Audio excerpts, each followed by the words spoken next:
Hey, are you thinking about buying or selling this spring in 2025? Here are the real estate market red flags you need to watch out for as you navigate the ever-changing real estate market. Hi, if you're new here, my name is Emily Farber, your favorite YouTubing Iowa realtor. I make videos all about real estate, Iowa, and the greater Iowa City area where I live and work, and my videos are designed to help people just like you make smart decisions when it comes to moving to, from, and around Iowa. If you're interested in Iowa and real estate, make sure to hit that subscribe button and ring the bell so you don't miss out. If you're planning to relocate to the Iowa City area, good choice by the way, you should download my free Iowa City area relocation guide. I recently updated it, so check the link in the description box down there to take a look at it. In the world of real estate, it almost always feels like a roller coaster. So let's talk about the big drivers in the market this spring and how they might be red flags. Number one, consumer confidence dropped more than expected in February, the sharpest drop in 3.5 years, which erased the burst of consumer optimism seen in November directly after the election. While overall economic data remains strong, there is a lot of uncertainty, especially when it comes to Trump's tariffs, which just went into effect. The cost of lumber, drywall, and appliances will go up, but the greatest impact to home builders is definitely from lumber cost increases. Did you know that roughly 30% of all softwood lumber used in the U.S. comes from Canada? And domestic suppliers of lumber are expected to raise their prices to match the imported supply.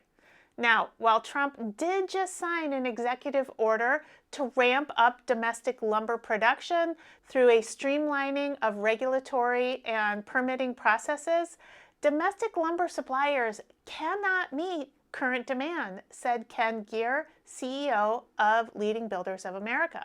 It's estimated that it could take up to 3 years to build enough new lumber mills here in the U.S. and hire the skilled labor force to operate them in order to meet U.S. demand for lumber. But it's not just about the lumber used to build houses. Did you know that about 70% of all gypsum used to make drywall comes from Mexico? Another tariff that's going to hit the home building industry hard. Now, from the walls in, think about what goes into making a home functional, and think about one of the most expensive rooms in a house. That's right, the kitchen. Most appliances are imported from China. So the prices of those items going up. What's going to happen? Well, perhaps home builders may respond by trying to build smaller homes that use less lumber and less drywall as a way to keep prices steady. Question is, will smaller houses be well received by buyers? I do think that there is definitely a market for smaller homes, although I think that buyers are mostly interested in smaller homes for smaller prices, not prices that are holding steady. In the short term, rising costs due to tariffs will push builders to pass those costs along to consumers, which ultimately ends up affecting the entire housing market, both new builds and pre-existing homes. We may see buyers' willingness to pay rise for existing homes as newly built homes get more expensive, which would mean rising prices of existing homes too. We may also see a lower appetite for major remodeling projects that rely on these tariff-affected inputs, hamstringing the ability of consumers to remake their homes to fit their current needs, said Danielle Hale, chief economist at Realtor.com, in a recent CNBC article. I made another video all about tariffs, and you can watch it here if you're interested in a more detailed take on the tariff topic. Number two, mortgage rates have been trending downward, ever so slightly, for about the last month and a half. And while this is an encouraging sign for home buyers in the market hoping to buy a new home, the downward trend may not last. If tariffs cause inflation to rise, mortgage rates could reverse course and head back up. Mortgage rates are so volatile, it almost feels foolish to try to make any kind of prediction about them. And experts' predictions about what's going to happen, they're all over the place, as you can see here. Number 3, with mortgage rates slowly inching downward, at least for right now, and inventory on a national level up almost 20% since last year, it finally feels like the recipe is here for buyers to start emerging from their deep hibernation. This is good news, unless you're a buyer finding yourself in the situation of having to compete against other buyers for a home that you've fallen in love with. You probably don't want to hear it, but multiple offers are back for some properties. Speaking from my own recent experience, the last 2 buyers that I have worked with have both found themselves in competing situations. In one case, my buyers were up against 4 other buyers, and my buyers won with a cash offer as is and a huge escalation clause for a very unique, one-of-a-kind home, and my buyers are thrilled. In the other case, my buyers discovered they were going up against 2 other buyers on a well-built home in a desirable neighborhood, and they were faced with having only an hour to make their decision, which was a lot of pressure that they weren't expecting.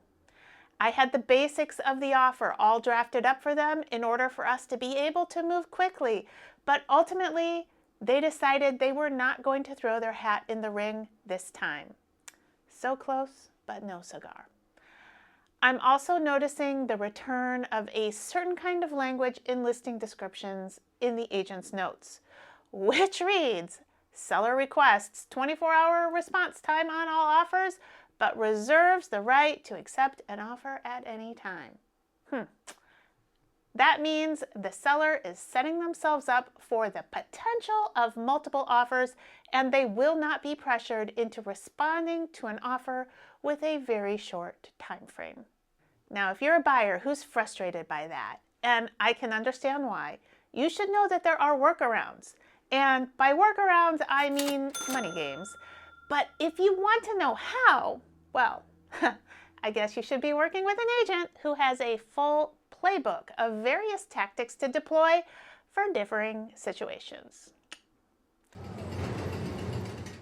4. Okay, this metric is just weird. While interest rates are stabilizing and trending a little lower, and inventory is rising, the number of buyers active in the market is not necessarily what one might expect. Pending home sales dropped 4.6% in January from the month before, with losses seen in the Midwest, West, and the largest losses in the South. Only the Northeast region saw a small gain in pending home sales. Now, keep in mind, real estate data like this is always behind, so take it with a sprinkle of salt. Lawrence Yun, chief economist at the National Association of Realtors, said, "It is unclear if the coldest January in 25 years contributed to fewer buyers in the market, and if so, expect greater sales activity in upcoming months. However, it is evident elevated home prices and higher mortgage rates have strained affordability." Yeah, same story we've been hearing for years now. At a local level here in Iowa City, I can confirm that buyer activity was slow in January and February. I communicate frequently with other agents in other parts of the country, and I've heard from them, especially those that work in larger metros, that buyer demand where they are picked up sharply in February. Now, I often find that real estate market trends happen here in the Iowa City area a few weeks later than bigger markets like Minneapolis or St. Louis. So we'll see. I do have a lot of upcoming listings poised to drop into my MLS in the next month or two, and I'm going to need some buyers for those houses. So I hope those buyers emerge. I will have to let you know how that goes in a future video. Number 5. Okay, lastly, let's talk about the elephant in the room: Home prices. Nationally, home prices increased 4.5% in 2024, according to CoreLogic. Here, where I am in the greater Iowa City area, home prices across all types of homes, single families, condos, and zero lots, increased 6.5% in 2024. I guess it's a good thing that homes in Iowa are more affordable, right? Looking back further than a year, home values have jumped 45.3% since 2020, which is actually more than a decade's worth of growth in just 5 years. Homeowners' other related expenses have increased sharply too. I'm talking property taxes and homeowners insurance. Homeowners insurance is a whole other thing. I did a video about it that you can catch right here. The market, at least in terms of prices, just seems like a beast that can't be beat back, no matter what is thrown at it. High interest rates, political instability, decreased buyer demand. It leaves me very worried, especially for first-time home buyers and their ability to get a foot in the door of owning real estate. Now, I know what you are saying out there. It's going to crash. It's going to crash. But I just don't see that happening, at least here where I am, because this market is so insulated thanks to the university and the hospital. It's important to remember that real estate is always hyper-local. What factors are you keeping your eyes on in the spring real estate market? Tell me about it down there in the comments.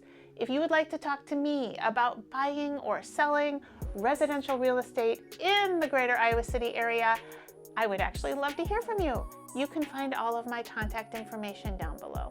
Hey, it's been fun, and I'll catch you later.